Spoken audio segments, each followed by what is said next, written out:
નમઃ શિવાય। અધ્યાય 33 શિવજીનું યુદ્ધ માટે પ્રયાણ। સનતકુમાર કહેવા લાગ્યા, ત્યારે દૂતના આવા વચનો સાંભળીને શિવજી ગુસ્સે થયા। તેમણે પોતાના વીરભદ્ર વગેરે ગણોને બોલાવ્યા। બંને કુમારો અને ભદ્રકાળી સહિત શંખચૂડની સાથે યુદ્ધ કરી તેમનો વધ કરવાને માટે શીઘ્ર ગમનની આજ્ઞા આપી। પોતે પણ પોતાના વીરગણો અને સૈનિકોની સાથે પ્રસ્થાન કર્યું। બધા જ વીરો શસ્ત્ર લઈને શિવની સાથે ચાલ્યા। કાર્તિકેય અને ગણેશ સઘળી સેનાને અધિપતિ હતા। લાખો અને કરોડોની સંખ્યામાં આવા કેટલાય દળો પોતપોતાના સેનાપતિઓની સાથે કૂચ કરવા લાગ્યા। 8 ભૈરવ, 8 વસુ, 11 રુદ્ર અને 12 સૂર્ય બધા જ શીઘ્રતાપૂર્વક શિવની સાથે ત્યાં આવ્યા। અગ્નિ, ચંદ્ર, વિશ્વકર્મા, અશ્વિનીકુમાર, યમ, નિરુતિ, નલકુબેર, વાયુ, વરુણ, બુધ અને બધા જ માંગલિક ગ્રહો તથા મહાબલી કામ શિવજીની સાથે ચાલ્યા। પોતાના વીર પાર્ષદોની સાથે 100 ભુજાવાળી દેવી ભદ્રકાળી પણ ત્યાં ઉપસ્થિત થઈ। તેમની જીહવા 1 યોજન સુધી સબડકા લેતી હતી। શંખ, ચક્ર, ગદા, પદ્મ, ખડગ અને ચર્મધનુષ્ય બાણ ધારણ કર્યા હતા। તેમના હાથમાં 1 યોજનનું ગોળ ખપ્પર હતું। તેમણે આકાશસ્પર્શી ત્રિશૂળ અને 1 યોજનની લાંબી શક્તિ ધારણ કરી હતી। ત્યાં આ પ્રમાણે પોતાની સર્વ સેનાને સાથે લઈને શિવ શંખચૂડની સાથે યુદ્ધ કરવા આવ્યા। ચાલતા ચાલતા ચંદ્રભાગા નદીના કિનારે એક મનોહર વૃક્ષની નીચે શિવે આચન લગાવ્યું। અધ્યાય 34 શિવ શંખચૂડની યુદ્ધ કૂચ। સનતકુમાર આગળ કહેવા લાગ્યા, હે મુનિરાજ, આ સુંદર ચરિત્ર શિવના દૂતના ચાલ્યા ગયા પછી દાનવ શંખચૂડે પોતાના અંતઃપુરમાં જઈને તુલસીને કહ્યું કે આજે વહેલી સવારે હું યુદ્ધ માટે જઈશ, મને આજ્ઞા આપો। રાત્રિમાં એણે પત્નીની સાથે ઘણી વાતો કરી। બંને સ્ત્રી પુરુષ ક્રીડા કરતા સુખસાગરમાં મગ્ન થઈ ગયા। સવારમાં ઉઠીને શંખચૂડે પોતાના પુત્રને રાજ્યનો ભાર સોંપ્યો અને તેને પોતાની પત્ની તુલસીને આધીન કર્યો। પછીથી રડતી પ્રિયાને ઘણું સમજાવીને અનેક પ્રકારે ધીરજ બંધાવી। સેનાપતિને બોલાવી સૈન્ય તૈયાર કરાવ્યું। ક્ષણ માત્રમાં જ એના દુર્મદ વીરો યુદ્ધને માટે તૈયાર થયા। મૌર્ય, કાલિક અને કાલિકેય બધા એની સાથે ચાલ્યા। અગણિત શૂરવીરોની 46 પલટન સાથે થઈ। પછીથી બધી મળીને 3 લાખ અક્ષૌહિણી સેનાનો તે માંડલિક સાવણીની બહાર આવ્યો। ગુરુજનોને આગળ કરીને રત્નજડિત રથ પર તે સવાર થઈને યુદ્ધ કરવાને માટે તે ચાલ્યો। જતા જતા પુષ્પભદ્રા નદીના કિનારે અક્ષય વટની નીચે તેણે પોતાનો તંબુ તાણ્યો। ત્યાંથી તેણે શિવજીની સેનાનું નિરીક્ષણ કર્યું। અધ્યાય 35 શંખચૂડે દૂતને મોકલ્યો। સનતકુમાર બોલ્યા કે ત્યારે દાનવેન્દ્ર પોતાના દૂતને શિવની પાસે મોકલીને આમ કહેવડાવ્યું કે હું શંખચૂડ આવી રહ્યો છું, શી ઈચ્છા છે? સત્ય કહો। અત્યારે શંખચૂડના દૂત વાક્યોને સાંભળીને મહાદેવજીને પ્રસન્ન થયા ને બોલ્યા, હે દૂત, તમે જઈને પોતાના સ્વામીને કહો કે દેવતાઓ સાથેના વેરનો ત્યાગ કરીને તેમની સાથે સંધિ કરી લો અને એમનું રાજ્ય એમને સોંપી દો। પોતાનું રાજ્ય સુખપૂર્વક કરો અને દેવતાઓને પોતાનું રાજ્ય કરે। પ્રાણીઓનો વિરોધ ખરાબ હોય છે, પછી તો દેવતાઓ સાથે તેના વિરોધની વાત તો શી કરવી? તમે શુદ્ધકર્મી કશ્યપના સંતાન થઈને આમ કેમ કરો છો? જ્યારે શિવે આ પ્રમાણે કહીને શ્રુતિ સ્મૃતિના સિદ્ધાંતની ઘણી વાતો કરીને એ દૂતને સમજાવ્યો તો તર્કનો જ્ઞાતા તે દૂત ભવિષ્યતાથી મોહિત થઈને નમ્રતાપૂર્વક શિવજીને કહેવા લાગ્યો, હે દેવ, આપે જે કાંઈ કહ્યું છે તે બધું જ સત્ય છે, પરંતુ મારી વાત સાંભળો। બધા દોષો અસુરોમાં જ નથી, દેવતાઓમાં પણ દોષો છે। મધુકૈટભ દૈત્યના મસ્તકને કોણે કાપ્યું? ત્રિપુરની સાથે યુદ્ધ કરીને એને ભસ્મ કેમ કર્યો? આપ દેવતાઓનો જ પક્ષ લઈને તેમનું કલ્યાણ જ કેમ કરો છો? આપે તમારી સાથે વિરોધ કરવો જોઈએ, કારણ કે આપ સુર અસુર સર્વના ઈશ્વર છો। આપ જેવા મહાત્મા માટે આ ઘણી શરમજનક વાત છે જે આપ અમારી સાથે વેર કરો છો। આ પ્રકારના વચનોનો ઉત્તર આપતા શિવે કહ્યું, અમે તો ભક્તોને આધીન છીએ, તેમની જેવી ઈચ્છા હોય તે પ્રમાણે અમે તો કાર્ય કરીએ છીએ। અમે કોઈનો પક્ષ લેતા નથી। દેવકાર્યને માટે યુદ્ધ કરવામાં મને કોઈ શરમ નથી। તમે આ પ્રમાણે શંખચૂડને કહી દો। આમ કહીને શિવ મૌન થઈ ગયા। દૂત પોતાના સ્વામી શંખચૂડની પાસે ચાલ્યો ગયો. અધ્યાય 36 દેવદાનવ યુદ્ધ.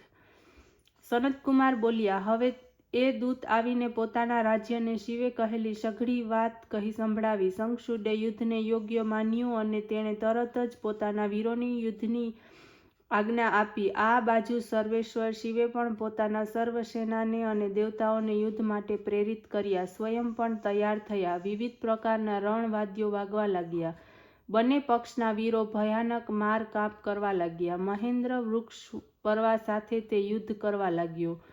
દંભ વિષ્ણુની સાથે, કાલાસુરની સાથે, કાલ ગોકર્ણ હુતાશન, કાલકેયની કુબેર મયની સાથે, વિશ્વકર્મા ભયંકરની સાથે, મૃત્યુ સંહારની સાથે, યમ અને કામ્બલિકની સાથે વરુણનું યુદ્ધ થવા લાગ્યું. આ બધાનું પૃથક પૃથક વર્ણન શક્ય નથી. અત્યાર સુધી તો કાલીની સાથે પુત્રો સહિત શિવ વટના મૂળમાં બેઠેલા હતા.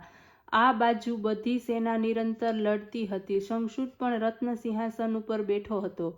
અત્યાર સુધી તે યુદ્ધથી દૂર હતો. દેવતાઓ અને અસુરોને પ્રાણ સંહારક યુદ્ધ કર્યું. અનેક પ્રકારના આયુધોના પ્રહાર થયા.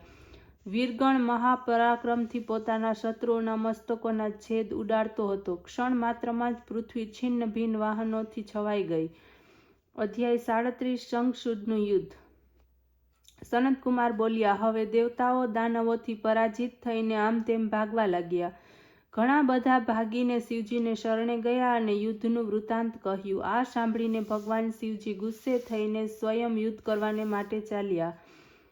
તેમણે પહોંચતા જ સેંકડો અક્ષોહિણી સેનાનો નાશ કર્યો. આ બાજુ કાલી દૈત્યોનો નાશ કરી રક્તની નદી વહેવડાવી રહી હતી. હવે દેવતાઓ વીરતાથી દાનવોની સાથે ભયંકર યુદ્ધ કરવા લાગ્યા. લાખો હાથીઓ તેમજ લાખો દાનવોને કાલી પોતાના હાથથી પકડીને પોતાના મોઢામાં નાખીને ચાવવા લાગી. સ્કંદના બાણોથી કરોડો દાનવોનો સંહાર થયો. જે બચ્યા તે ભાગી ગયા. ભગવતી અને સ્કંદનો વિજય થયો. સ્વર્ગ દુદંભી વાગવા લાગ્યા. ફૂલ વર્ષા થવા લાગી. પોતાની સેનાનો આ પ્રમાણે સંહાર થતો જોઈ દાનવરાજ શંખચૂડ યુદ્ધ કરવાને માટે તૈયાર થયા. તેમણે ધનુષ્યની પસણ કાન સુધી ખેંચી બાણો છોડવા માંડ્યા. યુદ્ધભૂમિ વધક્ષસ્થામાં ફેરવાઈ ગઈ. ઘોર અંધકાર છવાઈ ગયો. એના ભયંકર મારથી શિવપુત્ર સ્કંદ પીડિત થવા લાગ્યા. દાનવેન્દ્રેશ્વર મયદાનવી અને માયાનો પ્રયોગ કર્યો અને એની માયાને શિવનો ગણ અને દેવતાઓ કોઈ જાણી ન શક્યા. એ સમયે મહાબલી શંખચૂડે સ્કંદના ધનુષ્યને કાપી નાખ્યું. સાથે જ પોતાની ઘાત શક્તિ ઉઠાવીને એની છાતીએ મારી. એના પ્રહારથી સ્કંદને ક્ષણભરને માટે મૂર્છા આવી ગઈ. પછીથી મૂર્છામાંથી જાગેલા સ્કંદ પોતાના માતા પિતાનું ધ્યાન કરીને ભયાનક યુદ્ધનો પ્રારંભ કર્યો.